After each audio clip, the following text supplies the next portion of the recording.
ilaa iyo hadda ma jira bangi Soomaaliya ku yaala oo aad ku xiran karta YouTube-kaaga. ilaa iyo hadda ma jira address Soomaali ah inaad ku dalbata xayeysiin. Tani waa inaad dhammaantiin la socotaan oo aanay su'aal dambe iga soo weydiinin.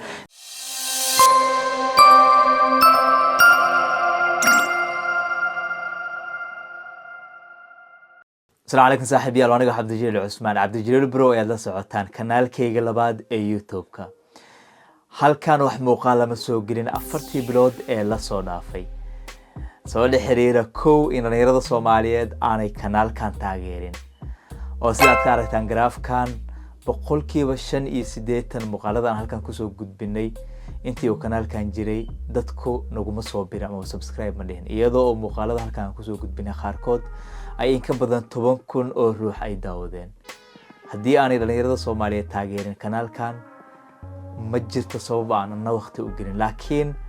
sidoo kale waxaa jiray in aan mashquul adduun bartanka u galay 4 bilood ee la soo dhaafay. mar kale ayaanu dib isugu soo laabanay. marka kanaalkan waa kanaal dhalinyarada Soomaaliyeed u gaar ah oo aan ku soo gudbin doono kaliya muuqaalo la xiriira dhalinyarada Soomaaliyeed iyo sida ay ugu faa'iideysan karaan internetka, isla markaana ay nolol maalmeedkooda ugu soo saaran karaan. haddii aad ka mid tahay dhalinyarada Soomaaliyeed ee uu qusay muuqaalkan inta aadan u gudagalin muuqaalka, fadlan ugu soo bir marka hore. markastoo ay bataan dadka nagu xiran, halkan waa markasta oo aan soo gudbino si joogto ah muuqaalo gaar ah dhalinyarada Soomaaliyeed. haddii ay noqon lahayn internetka, haddii ay noqon lahayn YouTube-ka muuqaalo la xiriira, haddii ay noqon lahayn Facebook-ka muuqaalo la xiriira. waxaan diyaar u ahay toddobaad kasta inaan idiin soo gudbiyo dhowr muuqaal oo idinka waxtar idin leh. sidee ayaad internetka dhaqaale ugu samayn kartaan, sidee ayaad YouTube-ka gool ugu gaari kartaan, sidee ciladaha Facebook-ka idinka haysta aad xal ugu heli kartaan. si dhammaan aan jawaabo ugu helna, waxaan u baahanahay in qof kasta oo halkan soo gaaray uu nagu soo biiro marka hore. haddii 10,000 muuqaalkan uu gaaro, waxaan u baahanahay 10,000 oo ruux inay nagu soo biiraan. haddii 5,000 oo muuqaalkan gaaro, waxaan u baahanahay 5,000 oo ruux inay nagu soo biiraan. haddii 20,000 uu gaaro, waxaan u baahanahay 20,000 oo Soomaaliya inaanu gaarno. marka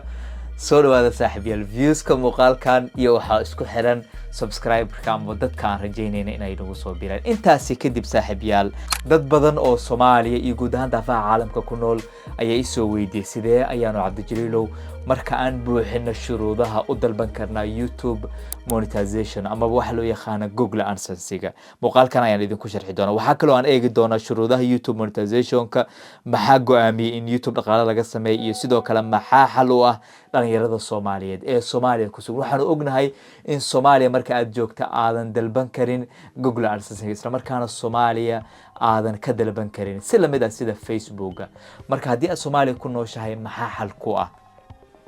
waxa xal ku ah ayaan idin dulgeyn doonaa. dadka shuruudaha buuxiyay ee guryaha jooga ee YouTube-yadooda shuruudaha ay buuxiyeen laakiin aan garanayn halka ay xalka u raadsadaan, muuqaalkan ayaa xal idin saaxiibayaal. marka balanteena waxay tahay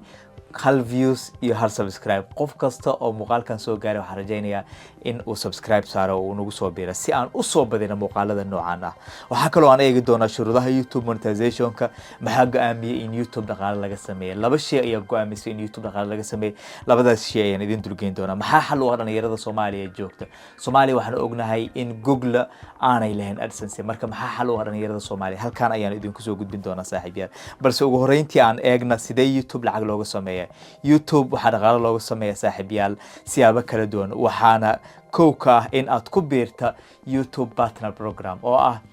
barnaamijka kuu suurta gelinaya in dhaqaale aad ka samayso YouTube.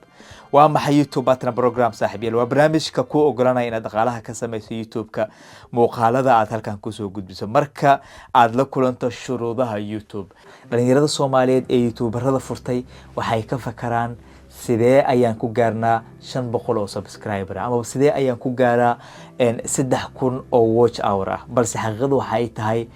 waxaa jira shuruudo kale oo dhowr ah oo aad u baahan tahay in aad niyadaada ku haysa si marka shuruudahan aad buuxisa aanad caqabad ula kulmin. waxa ugu horeeya monetization policy. waa in aad ilaalisaa policy-ga YouTube si aad ugu qalanta barnaamijkan. sidoo kale waxa aad u baahan tahay in aad niyadda ku hayso locationka where YBB is available in aad ogaata locationkaaga ma yahay location support gareynaya in barnaamijkan aad u qalanta waanu ka hadli doonaa waxa idin la gudboon saddex sidoo kale active community guidelines strike oo ah in aadan haysanin wax active ah oo guidelines amaba wax shuruuc ah oo YouTube ah inaadan jibin sida inaadan soo gelin muuqaalo qaldan inaadan soo gelin copyright ama strike aan lagu dhigin waa sidoo kale arrinta lagaaga baahan yahay two step verification waa inaad on dhahda kanaalkaaga marka aad two step verification on dhahda ayaad sidoo kale barnaamijkan heli kartaa marka aad shuruudahan la soo kulanto waxaad sidoo kale u baahan tahay saaxiibayaal in aad set up gareysata Adsense YouTube kaaga isla markaana account-kaaga aad Adsense ku xirata iyo sidoo kale saddex video oo valid ah in the last 90 days saddex muuqaal oo valid ah oo sharci ah ama wanaagsan in account-kaaga laga hela marka ha ka fakarin oo kaliya sidee ayaan u gaaraa 500 oo subscriber ah iyo 3000 oo saacada ama watching hour ah balse waa inaad sidoo kale ka fakartaa inaanu jirin wax active guidelines ah oo strikes inaanu kanaalkaaga saareen markasta oo strike uu ku saaran yahay waa markasta oo aadan heli kareenin YouTube monetization program waa inaad ka fakartaa marka hore waa inaad xaqiijisaa in wax active guidelines aanay ku saareen isla markaana aad ku nooshahay wadan laga ogol yahay YouTube partner program monetization policy aad la kulantay isla markaana advanced feature everything ay set up ku yihiin talaabada labaad waxa ay tahay marka aad intaasi xaqiijiso kow 3000 oo saacadood lagu daawado laba 500 oo saaxiibo ay kugu soo biiraan saddex muuqaal oo valid ah ay 90kii cishe ee la soo dhaafay account-kaaga ku jiraan isla markaana aad la kulanta dhammaan shuruudaha kale sida monetization policy-ga location-ka active guidelines-ga two step verification isla markaana aad la kulanta dhammaan waxaad u baahan tahay in stepka labaad aad u soo gudubto kaasi oo ah sidee loo dalbada YouTube Adsense-ga sidee dhaqaale looga sameeyaa tani waa arrinta labaad ee aan u baahanahay inaan u eegno waana sababtaan idin leeyahay waxaan idin dulgeyn doonaa computerka inaga oo si wada jir ah u dalban doona account u furan doona Google Adsense-ga YouTube-ka ayaanu gali doonaa insha Allah haddii aad idmo balse waxaad u baahan tahay niyadda waa inaad ku haysaa koow waxaad u baahan tahay saaxiibayaal tax information inaad haysato ama inaad buuxiso formka taxiga inaad niyad ku haysa laba waa inaad niyad ku haysa inaad u baahan tahay confirm your personal information oo ah in xogtaada personalka aad confirm garay saddex waxaad u baahan tahay select and set up your form of payment waa inaad buuxisaa ama aad set up gareysaa formka payment-iga afar waxaad u baahan tahay saaxiibayaal meet the payment threshold oo ah in threshold-ka marka shuruudaha aad buuxisay ee lagu aqbala aad threshold-ka YouTube-ka aad buuxisay si lacagtaasi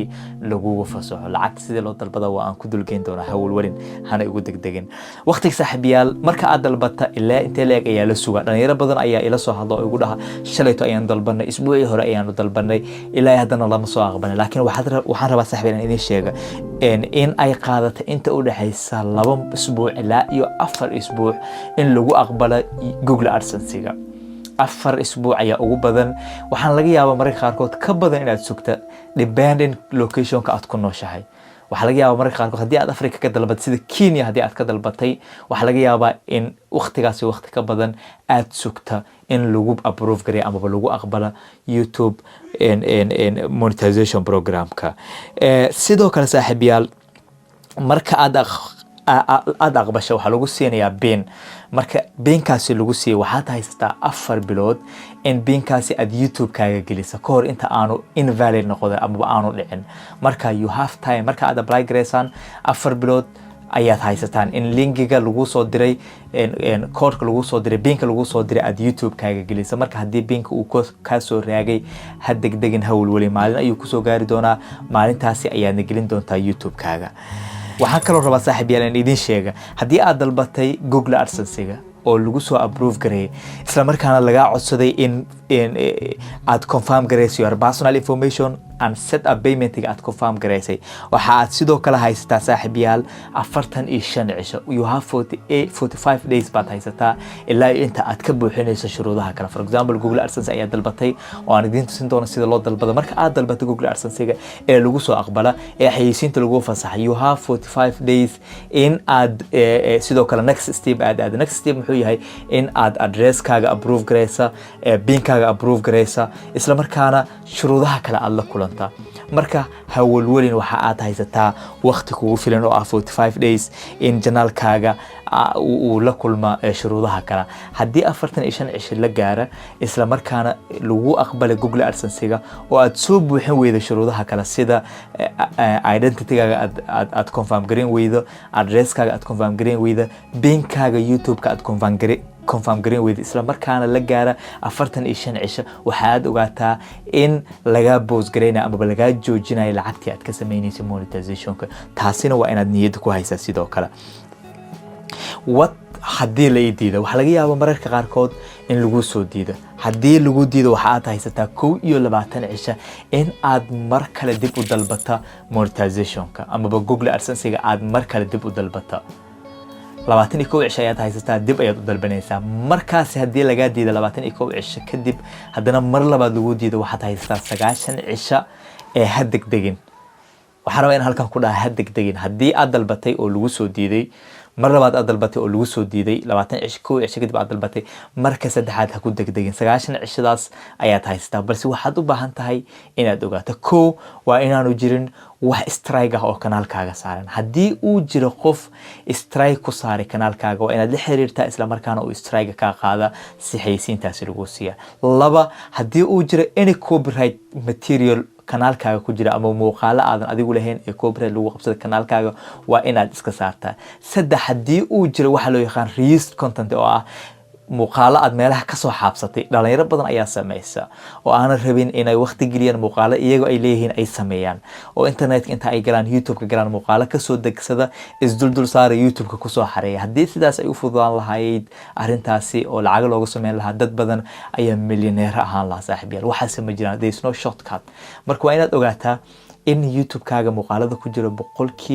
99.1 ama 99.5 ama 99% aad adigu leedahay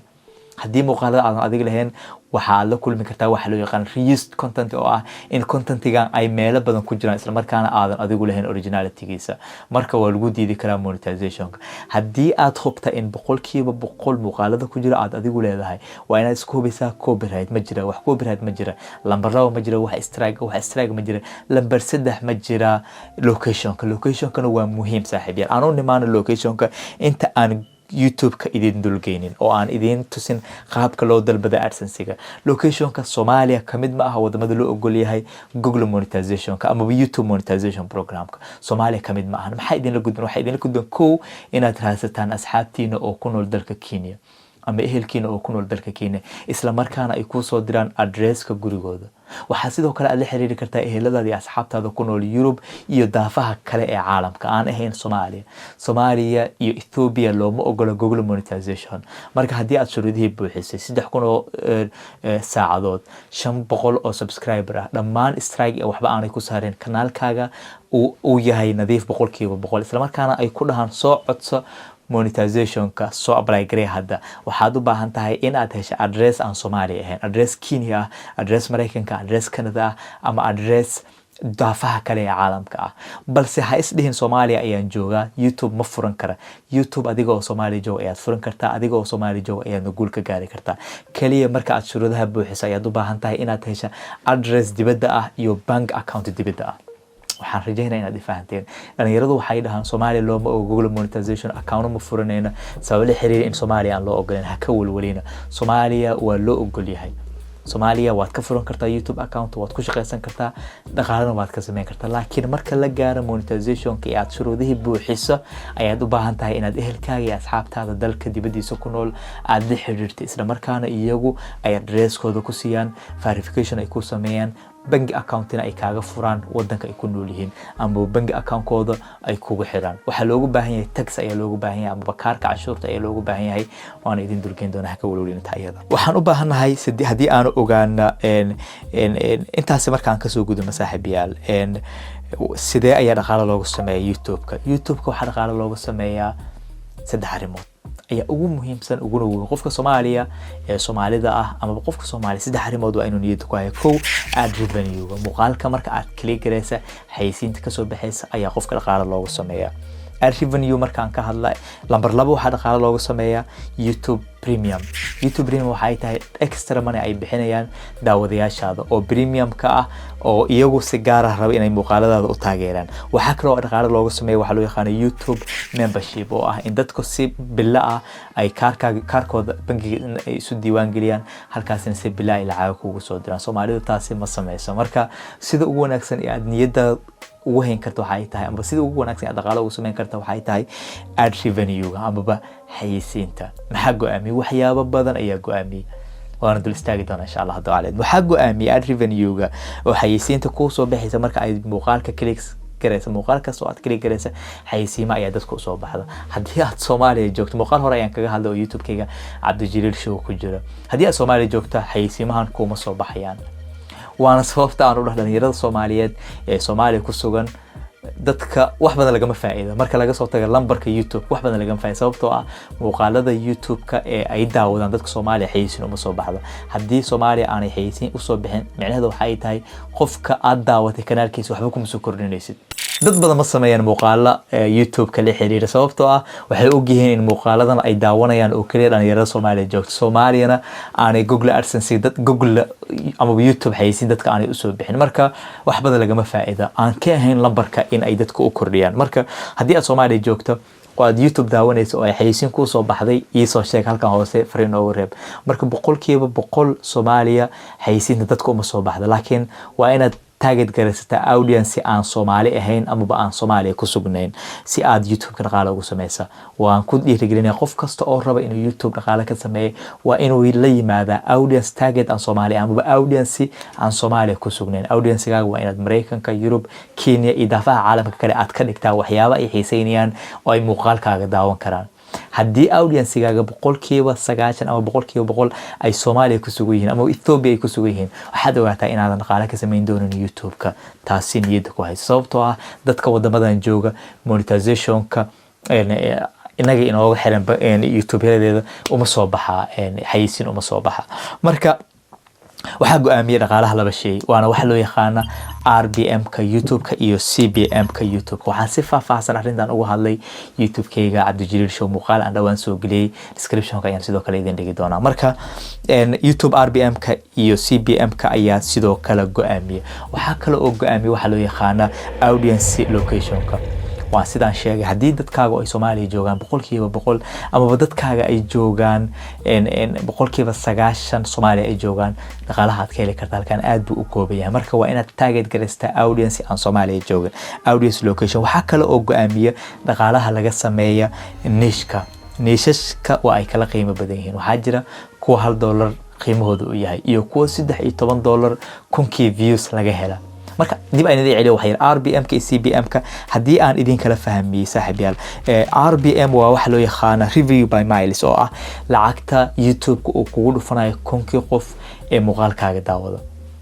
niche-kaaga ku xiran yahay dadka niche-kooda high-ga uu yahay waxa uu ugu dhufan karaa $2 $3 $4 kunkii views ilaa iyo $13 niche-ka qaar oo aan sheegi doono hadoo aan la eedmo ayaa lagu dhufanayaa halka dadka niche-kooda uu hoose laga yaaba in 50 cent 60 cent ama $1 qofka loogu dhufta marka waxa go'aamiyay laba arrimood RPM-ka oo ah revenue per miles-ka oo ah lacagta YouTube uu kugu siinayo kunkii iyo sidoo kale waxa loo yaqaan CPM oo ah cost per miles oo ah dhaqaalaha ay bixinayaan ganacsatada wax ku xayeysiista YouTube-ka si fiican ayaad u fahanteen qofka raba in ganacsigiisa looga xayeysiyo YouTube dhaqaalaha uu bixinayo ee YouTube siinaysa xayeysiintiisa looga arkay YouTube dhexdeeda waxa loo yaqaan CPM lacagta YouTube adiga uu ku siinayo adiga content creator-ka uu ku siinayo si uu ku abaalmarino waxa loo yaqaan RPM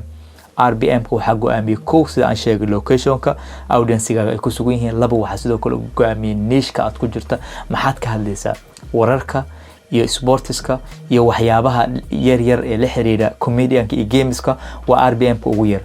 financialka iyo educationka iyo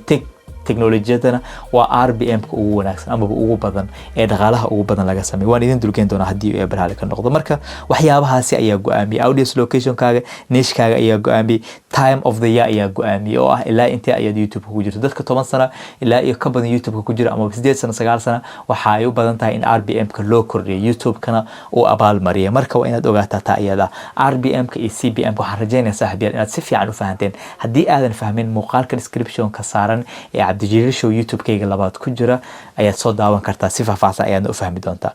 marka RPM-yada dad badan ayaa isoo weydiiyay niishashka ugu RPM ka badan hadii aan saaxiibayaal idin sheego waxa kamid ah making money online waxa laga yaabaa in CPM ka amaba cost per mileska ay bixinayaan ganacsatada ay la egtahay ilaa iyo $13 iyo 52 senti waxa sidoo kale ku xiga digital marketing waxa ku xiga personal financing waxa ku xiga education ama aqoonta waxa ku xiga tech cars and ayaa ku xiga waxa sidoo kale ku xiga saaxiibayaal lifestyle ka kuwan aan sheegay saaxiibayaal waxa ay kamid yihiin niishashka ugu dhaqaalaha badan adigoo ka hadlay ayaadan lacag heli karin hadii audience-gaaga ay Soomaali joogaan halkan si fiican i fahma adigoo niche-ka ugu badan oo how to make money sameeya ayaa dadka kugu xiran oo Soomaaliya meelaha ku sugan hadii ay ku daawadaan aadan lacag badan heli karin marka waa in aad target garaysataa audience ku sugan ama daawadayaal ku sugan meel ka baxsan Soomaaliya si aad dhaqaale badan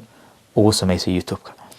waxaa jira sidoo kale fitness-ka iyo gaming-ka iyo comedy-ga iyo news iyo government iyo arrimaha la xiriira waa waxa loo yaqaan low income niches oo ah nicheshka dhaqaalaha ugu yar laga helo saaxiibayaal waxaan rajaynayaa halkan inaanu isla fahanay xogta guud ee la xiriirta sidee ayaa dhaqaale loogu sameeyaa YouTube iyo maxaa liiga baahan yahay mar kale ayaan idin dulmaraya hadii uu barnaamij ka noqdo ama wax loo yaqaan dulmar guud ayaan sameyn doonaa saaxiibayaal hadii aan mar kale idin dulmara waxaad u baahantiin in aad xayeysiintii markaad u baahantiin shuruudaha aad la kulantaan 3000 oo watch hours ah 500 oo subscriber ah iyo sidoo kale monetization policy inaad raacdaan inaad heshaan location aad ku dalbataan xayeysiinta sida Kenya Mareykanka iyo daafaha caalamka inaad sidoo kale aadan haysan wax loo yaqaan no active community guidelines strikes oo ah inaadan wax strike ah ama guidelines aadan jibin YouTube-ka waxa sidoo kale u baahan tahay two step verification inaad on dhahda kanaalkaaga waxa sidoo kale u baahan tahay saaxiibayaal advanced feature access inaad advanced feature-ka aad access garaysato ama tig aad siiso waxa sidoo kale u baahan tahay saaxiibayaal in aad haysato 3 muuqaal 90 cisho ee la soo dhaafay intaas markaan u soo guda galna waxaan u nimaanaynaa shuruudaha kale markaan u dulimaano saaxiibayaal waxaad u baahan tahay si aad YouTube u dalbata Adsense aad u dalbata account aad u dalbata waxaad u baahan tahay address kaasi waa inuu noqdaa dalka dibadiisa sida Mareykanka iyo Europe iyo daafaha kale ee caalamka waxa sidoo kale saaxiibayaal aad u baahantiin inaad heshaan qof idin buuxiyo identity-giisa waxa laga yaabaa marka qaarkiis in Finalizing loogu baahdo ID-giisa loogu baahdo address-kiisa telephone number-kiisa loogu baahdo qof qurbaha ku nool ayaad u baahan tahay waxa sidoo kale saaxiibayaal u baahan tahay in aad hesho bank account lacag lagu soo diro waxa lagu soo diri doonaa lacag yar oo khidmad oo like maybe 3 senti 10 senti amal ay lagu soo diri doonaa waxaad u baahan tahay bangi aad confirm garayso bangi oo dibadda ah ayaad u baahan tahay ilaa iyo hadda ma jira bangi Soomaaliya ku yaala oo aad ku xiran karta YouTube-kaaga ilaa iyo hadda ma jira address Soomaaliya ah inaad ku dalbata xayeysiin tani waa inaad dhamaantiin la socotaan oo aanay su'aal dambe iga soo weydiinin dhalinyarada Soomaaliya hadii aad Soomaaliya ku nooshahay ma jira bangi ku ogolaanaya in aad xayeysiin ku dalbata YouTube-kaaga iyo Facebook-kaaga labadiisuba hadii aad Soomaaliya ku jirto ma jirta address Soomaaliya ah oo aad wadamadan gelin karto maba dooran kartid Soomaaliya as a location maba u dooran kartid marka saaxiibayaal intaan waanu isla fahan ayaan filay waxaan idin dulgeynaa YouTube-ka hadda waxaan si wada jir idin tusin doonaa sida loo apply gareeyo YouTube monetization ama sida loo dalbada Google AdSense-ga stage-ka labaad waxa uu yahay in aanu buuxina tax form-ka aanu buuxina bangiga aanu buuxina isla markaana we are ready suuqa ayaanu diyaar u nahay muuqaalkan intaas ayaanu ku joojinaynaa sababtoo mar raba inuu nala dheeraado qaybta koobaad intaas ayaanu inoo joogi doonaa ee aan bangiga ku xiri doona ama taxka sida loo buuxiyo ayaanu qaybta labaad idin ku soo gudbin doonaa taxka ayaan idin soo gudbin doonaa bank account ayaan idin soo gudbin doonaa ilaa iyo inta ugu dambaysa ee channelkan uu lacagta bilaabo si toos ah ayaan u wada socon doonaa hadduu ay barnaamij ka noqdo haddii aad muuqaalkan wuxuu ka fahantay ha ilaawin aad subscribe saarta kanaalkan markasta oo ay dadkan ugu xiran bartaan saaxiibayaal markasta oo aan diyaar u ahay inaan muuqaal idin soo gudbiyo idinka gaar idin isla markaana dhalinyarada Soomaaliyeed gaar u ah aad ma hasantiin saaxiibayaal Abdijaliil Cusmaan ayaa leedahay Abdijaliil Show ayaan leeyahay oo linkiga hoos saaran 100,000 ayuu gaaray kanaalkaasi waxa uu gaar u yahay odayaasha iyo maamooyinka wararka iyo wareysiyada ayaan lagu soo gudbiyaa kanaalkan haddii uu kanaalka gaaro oo 100,000 uu gaaro waxa diyaar u ahay in maalin kasta aan idin soo gudbiyo muuqaal idinka gaar idin ah oo dhalinyarada Soomaaliyeed hadda waxa tartan ku jira dhalinyarada Soomaaliyeed iyo dadka daada ah ayaa tartan ku jira marka kanaalka 100,000 haddii aad kanaalkan gaarsiisaan Abdijaliil Show haddii aad gaarsiisaan Abdijaliil Bro waxaan diyaar u ahay si lamid ah kanaalkaasi waqtiga aan geliyo inaan idin qaybiyo content oo halkaan 100% waqtiga geliyo kan kalena 100% waqtiga geliyo diyaarna waxaan waa inaan maalin kasta idin soo hagaajiyo muuqaal gaar u ah dhalinyarada Soomaaliyeed haddii oo aan lahaa Facebook iyo Abil sida loo qaata iyo Facebook sida loo xiriiro iyo YouTube sida loo xiriiro YouTube sida Abil loo qaata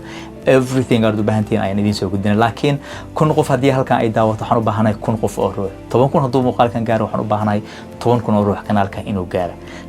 ballanteena waa sidaas anna shaqada ii daaya idinkuna taa ayaan idin daaya aad baad u sharfantiin walaalayaal aanu isgarab istaagna aanu istaageerna waxaan diyaar u nahay inaan idin taageero saaxiibayaal qof idin kamid ah ayaan ahay dhalinyarada Soomaaliyeed jecelna duruufahooda garanay duruufo nololeed iyo dhalinyaranimo saaxiibayaal soo maray una baahan inaan idin garab istaago xaqada markaan ka hadlo anigoona views idin ku raadsanaynin anigoona wax click aan kala dan kale heen wallahi